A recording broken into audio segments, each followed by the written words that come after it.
성경의 교리는 연구 주제가 아닙니다. 우리는 교리를 알기를 소망해야 합니다. 하지만 그 이유는 그것을 배운 뒤 그 지식으로 교만해지거나 지적 흥분을 느끼려는 것이 아니라 위대하신 하나님의 영광을 이전에는 알지 못했던 더 온전한 방식으로 바라보게 됨으로 인하여 하나님께 예배와 찬양과 경배로 더 가까이 나아가고자 하는 것이 되어야만 합니다. 하나님이 우리로 하여금 이 일을 할 수 있도록 하시고 이 교리들로 인해 우리 모두가 오직 한 분이신 참되고 살아계신 하나님과 그의 보내신 자 예수 그리스도를 알게 되기를, 그 결과 우리 모두가 소생하게 되기를 기도합니다. 그리하여 또한 우리 및 우리와 같은 사람들을 통해 모든 교회가 소생하고 우리 가운데 하나님의 영광스러운 능력이 나타나는 것을 다시 한번 목도하기를 소망합니다. 아멘.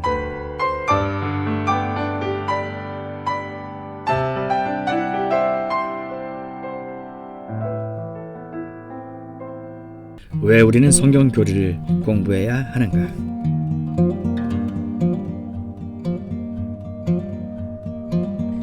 지금까지의 내용이 우리가 앞으로 교리를 고찰해 나가려는 방법의 대략적인 정의입니다. 여기서 우리는 마지막 요점에 도달하게 됩니다. 왜 우리는 이 일을 반드시 해야 한다고 믿는가? 이 질문에 대해 제가 제시하려는 몇 가지 대답은 다음과 같습니다. 첫째는 성경 자체가 교리를 말하고 있기 때문입니다. 따라서 우리도 그렇게 해야 한다는 것입니다. 저는 처음에 성경이 그저 일반적인 역사가 아니라고 말했습니다. 성경의 관심은 특정한 진리들을 우리에게 분명히 제시하는 것인데 그 진리들이란 교리입니다. 따라서 성경을 올바르게 읽는다는 말은 교리에 대해 숙고하는 것을 의미합니다. 다시요. 성경을 올바로 읽는다는 말은 교리에 대해 숙고하는 것. 성경은 우리 자신이 그 교리를 이해하기 원합니다. 다시 말해 내가 성경을 대단히 잘 알 수는 있으나 그 교리들을 이해하는 것이 얼마나 중요한지 깨닫지 못한다면 성경에 대한 내 지식은 나에게 전혀 쓸모가 없을 것입니다. 다른 방식으로 말해볼까요? 그것이 바로 선지자들이 한 일이 아닙니까? 여러분은 구약 성경에서 선지자들에 대해 읽어볼 수 있습니다. 그들이 무엇을 하고 있던가요? 선지자들은 교리들, 특히 율법에 대한 교리를 붙잡고 있었으며 그 교리들을 역설했습니다. 그들은 율법을 적용하고 있었습니다. 그들은 유대 민족에게 가서 이렇게 말했습니다. 너희 백성아, 너희는 율법을 소유하고 있기 때문에 율법을 알고 있다고 생각하지만 그렇지 않다. 율법이 너희에게 보여주고 있는 이 사실을 너희는 이해하고 깨달아야만 한다. 선지자들은 백성에게 교리를 설교한 것입니다. 우리 주님 스스로도 이 일을 하지 않으셨습니까? 주님이 산상설교에서 정말로 하셨던 일이 바로 이 일이 아니라면 무엇이란 말입니까? 주님은 말씀하셨습니다. 뭐뭐라 하였다는 것을 너희가 들었으나 나는 너희에게 이르노니. 마태복음 5장 27, 28절. 주님은 율법을 취하사 그것을 교리의 형태로 해설하셨습니다. 주님은 교리를 설명하셨습니다. 주님은 그저 율법을 일반적으로 아는 것만으로는 아무 소용이 없다고 말씀하셨습니다. 그것이 정확하게 무엇을 말하는지 알아야 한다는 것입니다. 주님은 원리들을 뽑아내서는 그것을 적용하고 시행하셨습니다. 분명히 이것은 사도들이 한 일이기도 했습니다. 사도행전을 읽고 초대 그리스도인 설교자들의 설교를 관찰해 보십시오. 그들이 무슨 일을 했습니까? 그들은 본문을 취해 헬라어와 히브리어로 그 본문이 정확하게 어떤 의미를 갖는지 제시하고 분석하는 등의 일을 하지는 않았습니다. 절대로 그렇지 않습니다. 그들이 설교하는 방식은 교리를 선포하는 것이었습니다. 그들에게는 메시지가 있었고 그것을 백성에게 제시했습니다. 그들은 이것이 교리라는 것을 보여주기 위해 성경을 사용했습니다.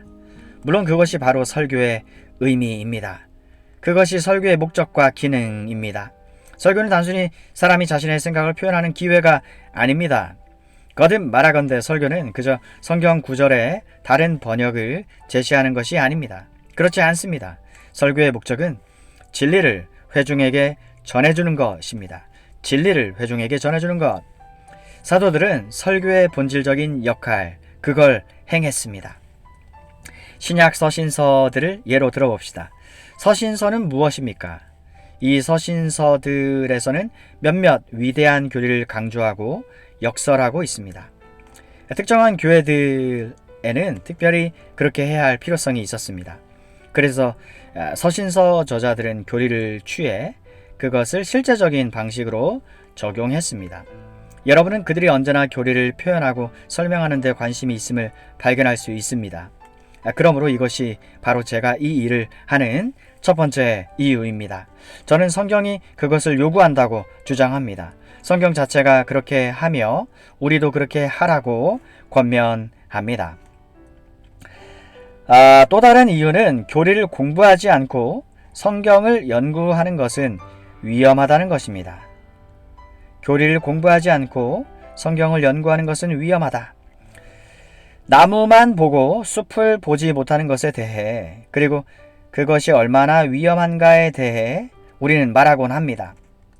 우리 주님 당시 유대인들의 진짜 문제는 그들이 문자에만 얽매여서 그 정신은 결코 제대로 깨닫지 못했다는 것입니다. 다시 말해 그들은 교리를 깨닫지 못했습니다. 그들은 단어들을 안다는 데 만족하여 말씀, 대문자 word, 결코 이건 깨닫지 못했습니다. 우리는 이러한 유대인의 상황에 우리 모두도 처할 수 있다는 위험한 가능성을 인식해야 합니다. 사랑하는 여러분, 문자에만 얽매인다면 성경은 우리에게 아무 유익도 주지 않을 뿐 아니라 심지어 우리를 잘못된 길로 인도할 것입니다.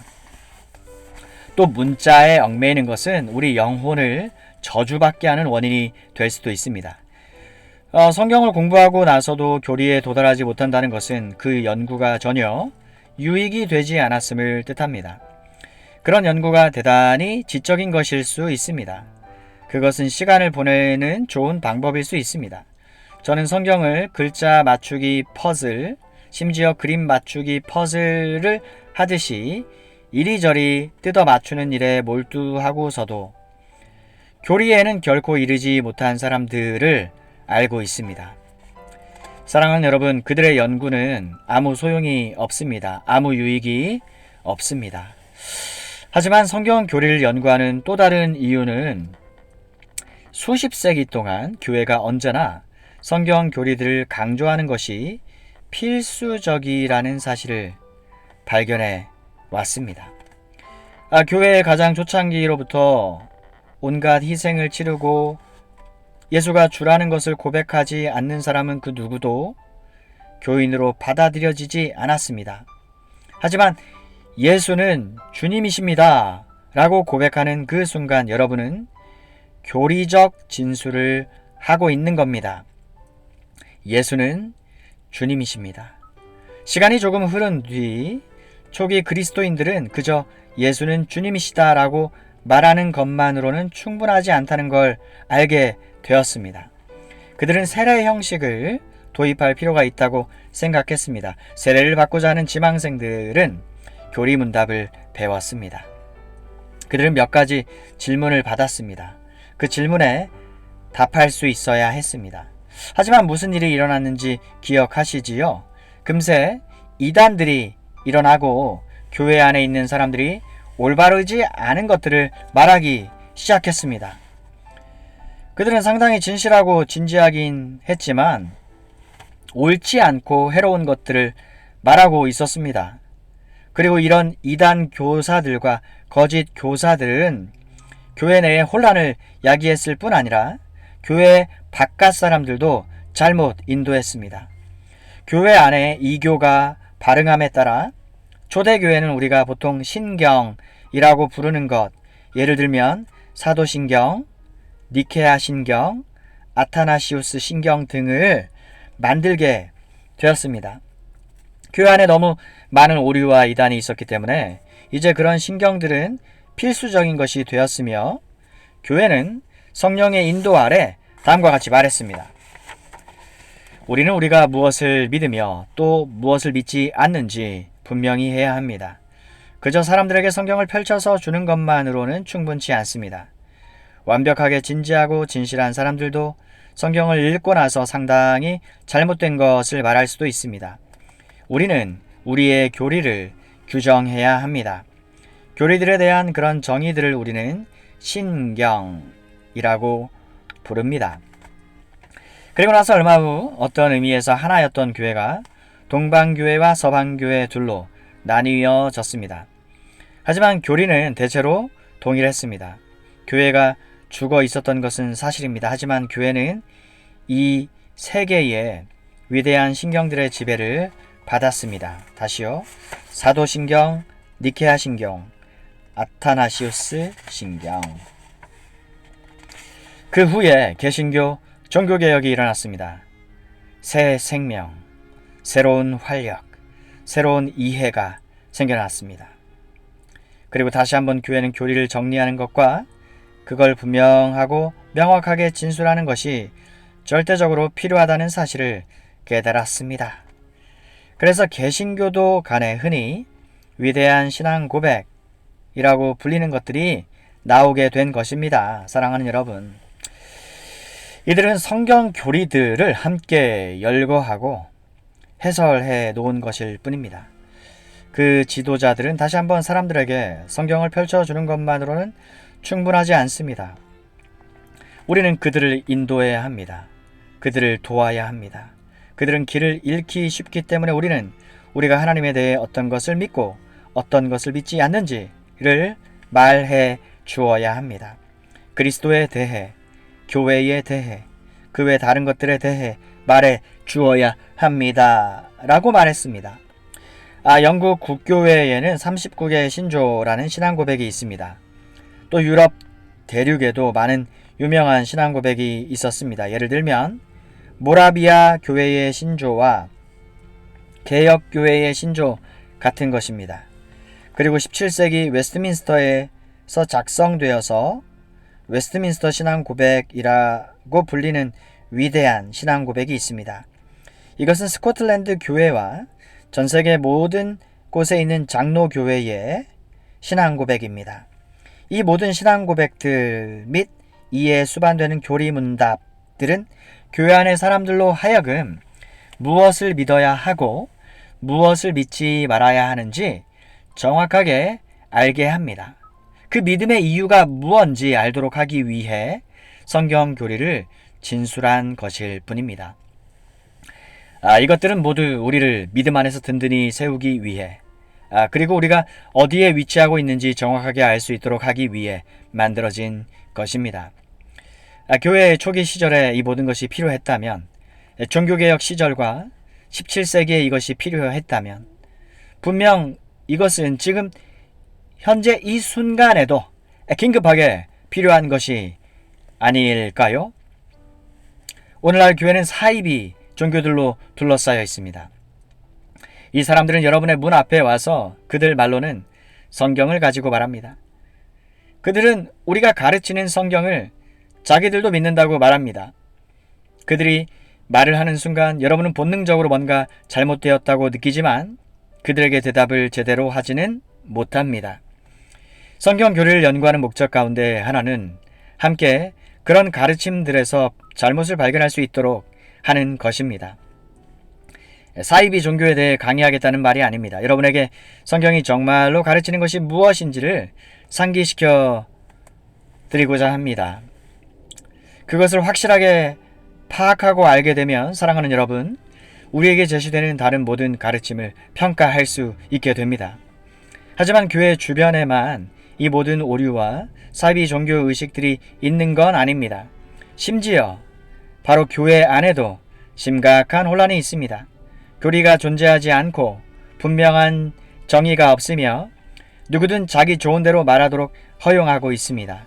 이는 그리스도인들이 성경 교리를 함께 고찰해 보는 일이 지금보다 더 긴급하게 필요한 때는 없었음을 의미합니다. 우리는 우리가 어떤 토대에 서 있는지 알아야 합니다. 우리를 공격하기 위해 오는 모든 원수, 모든 교활한 원수, 우리의 영혼을 멸망시키기 위해 광명의 전사로 가장하고 오는 마귀가 사용하는 모든 계략을 사랑하는 여러분, 알아야 합니다.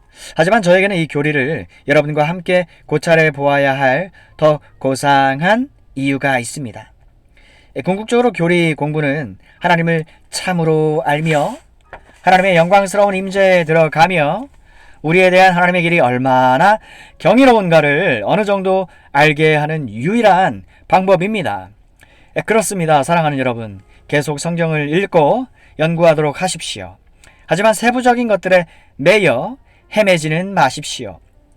이 위대하고도 강력한 교리의 최고봉들을 뽑아내어 그것들을 통해 하나님이 누구시며 우리의 죄에도 불구하고 하나님이 자신의 사랑하시는 아들 안에서 우리를 위해 하신 일이 무언지 깨닫도록 합시다. 다시요. 하나님이 누구시며 우리의 죄에도 불구하고 하나님이 자신의 사랑하시는 아들 안에서 우리를 위해 해 주신 일이 무언지. 어쨌든 이것이 제가 염두에 두고 있는 목표입니다. 저는 여러분에게 이전에 없던 어떤 지적인 지식이나 정보를 주기 위해 이 강의를 하는 것이 아닙니다. 제가 그런 시도를 하거나 또는 다른 사람들이 우리가 그런 식의 일을 하고 있다고 생각하는 일은 절대로 있을 수 없습니다. 바울은 지식은 교만하게 하며 사랑은 덕을 세우나니 라고 말합니다. 고린도전서 8장 1절. 그러므로 성경 교리에 대한 이 연속된 강의 내지 토론의 분위기가 강의실과 같지는 않을 겁니다.